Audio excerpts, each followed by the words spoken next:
Let's zoom in on the opening act of Christie's genius, chapters 1 and 2 of And Then There Were None.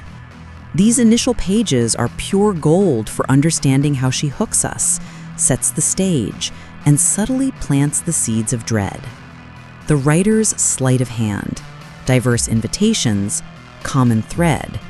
Christie's core idea, even in these early chapters, is about gathering the condemned under false pretenses. She's like a puppet master pulling strings, drawing seemingly disparate individuals together. She wants us to immediately grasp that these aren't just random people. Each is arriving with their own distinct reason for being on Soldier Island. Yet we, the readers, quickly sense a common, unsettling thread weaving them together. She's building an immediate sense of unease through the very act of their assembly. Chapter 1: The Gathering of Shadows. Chapter 1 is a masterclass in character introduction and the art of the intriguing invitation. Think of it as the casting call for a very dark play. The diverse cast. Christie quickly introduces us to 8 of the 10 main characters.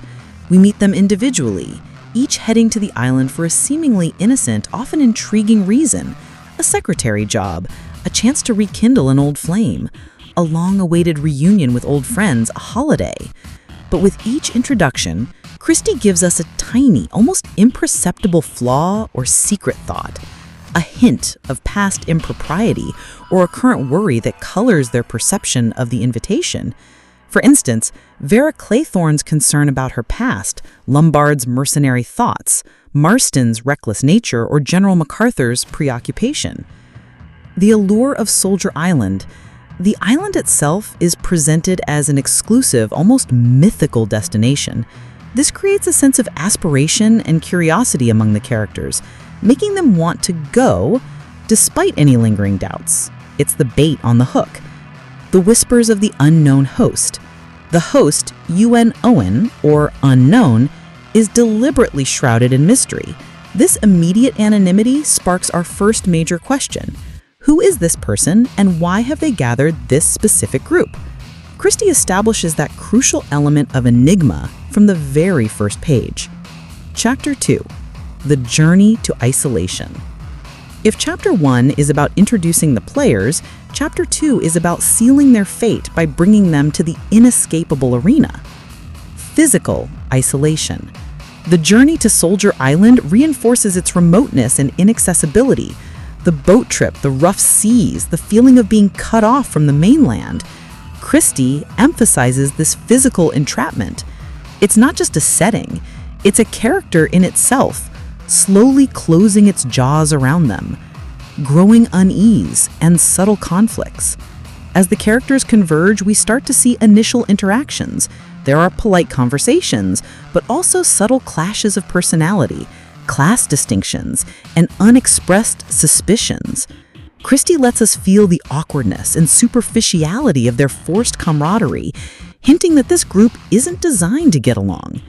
She's building an immediate sense of unease through the very act of their assembly. The missing host and foreshadowing. The most crucial element here is the absence of the host. Despite promises, Mr. Owen is not there to greet them. This immediately ratchets up the tension and mystery. The mysterious housekeepers, the lack of immediate answers, it all contributes to a palpable sense of foreboding. We know something isn't right, even if the characters are still trying to rationalize it. Christie is subtly saying, the game has begun and you're already caught. My takeaway from the opening chapters: the trap is set. These first 2 chapters are a testament to Christie's unparalleled ability to build suspense from anticipation, not action. She doesn't need a murder to happen yet. Instead, she creates an atmosphere of creeping dread simply by bringing these specific people to this specific isolated place under such curious circumstances. It's a brilliant, slow burn setup that makes the eventual explosion of violence all the more impactful.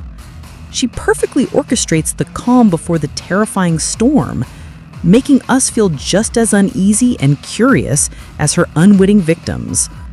So, what are your initial thoughts on Christie's setup in these crucial opening chapters? Did you feel the unease building? Let me know in the comments. Also share your take on how she introduced us to this story.